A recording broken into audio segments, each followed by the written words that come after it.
Assalamualaikum warahmatullahi wabarakatuh. Perkenalkan, nama saya Retna Widianti, mahasiswi dari Universitas Pancasakti Bekasi. Nomor NIM saya 289205559. Saya dari Fakultas Ekonomi, Program Studi Manajemen semester 3. Saat ini sedang melaksanakan ujian akhir semester mata kuliah Sosial Media. Sebagai dosen pengampu saya, Bapak Jenny Tesmanto, SEMN. Baiklah teman-teman, mari kita saksikan. Landasan teori. A. Hukum dan etika sosial media. Yang pertama, etika dalam berkomunikasi. Sebaiknya dalam melakukan komunikasi, kita menggunakan kata-kata yang layak dan sopan pada akun-akun jejaring sosial yang kita miliki.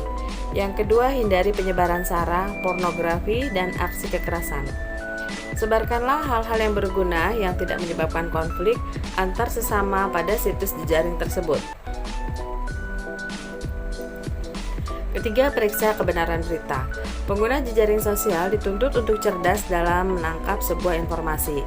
Bila ingin menyebarkan informasi, ada baiknya kita melakukan cross-check akan kebenaran informasi terlebih dahulu.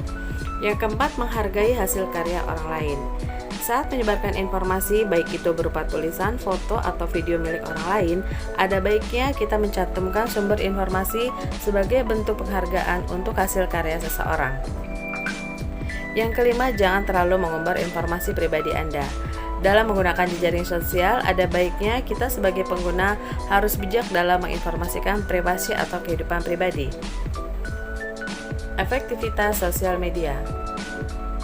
Tak hanya digunakan untuk memudahkan komunikasi, sosial media yang banyak tersebar kini juga digunakan untuk media promosi atau branding sebuah bisnis. Yang pertama yaitu target market, kedua konten, yang ketiga algoritma sosial media, yang keempat hashtag. Selanjutnya, Anda juga harus mengetahui tahapan apa saja yang harus dilakukan dalam mengelola akun sosial media untuk brand sebuah bisnis.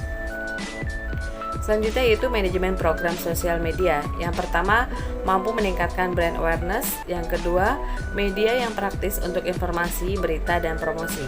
Yang ketiga, bisa untuk meningkatkan penjualan. Yang keempat, memperkenalkan perusahaan secara luas. Yang kelima, menunjukkan kualitas dan jati diri. Selanjutnya, aspek hukum di sosial media. Media sosial telah menjadi bagian yang tak dapat terelakkan bagi para penggunanya atau netizen. Melalui medsos, kita dapat berbagi pesan melalui tulisan, audio, maupun video. Media sosial pun memiliki aturan atau norma-norma yang harus kita taati, bahkan akibat konsekuensi hukum. Sebagai acuan hukum dalam bertransaksi informasi dan elektronik diterbitkan Undang-Undang tentang Informasi dan Transaksi Elektronika atau ITE nomor 11 tahun 2008. Analisa dan evaluasi sosial media. Bagaimana sebenarnya kesuksesan di dalam platform media sosial? Yang pertama yaitu ongoing analytic. Pemantauan atau monitoring berkelanjutan yang mengukur aktivitas media sosial dari waktu ke waktu. Pengukuran ini diperlukan untuk mengikuti semua percakapan yang terjadi di media sosial tentang mereka dan bisnis Anda. Setelah tracking mereka, Anda telah siap. Anda cukup memastikannya telah berjalan dan memantaunya secara teratur untuk melihat bagaimana perkembangannya. Campaign Focus Metric. Analisis kampanye pemasaran dengan target dan juga periode awal akhir yang jelas. Pengukuran ini akan membantu Anda memahami dampak aktivitas kampanye pemasaran dengan target yang spesifik, bergantung pada tujuan Anda untuk masing-masing kampanye pemasaran. Tahapan melakukan evaluasi sosial media marketing. Yang pertama, tentukan tujuan aktivitas media sosial Anda. Langkah pertama dalam evaluasi sosial media marketing, Anda harus membuat daftar apa saja yang ingin Anda capai dari aktivitas media sosial Anda.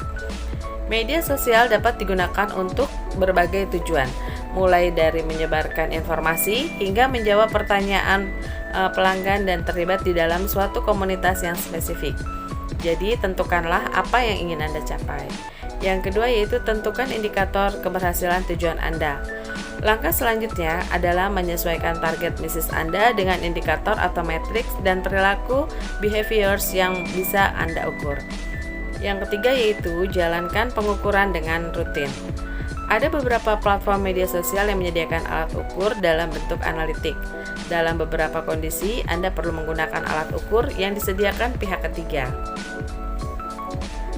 Buat laporan hasil pengukuran. Langkah keempat adalah meminta tim media sosial Anda untuk melaporkan hasil pengukurannya.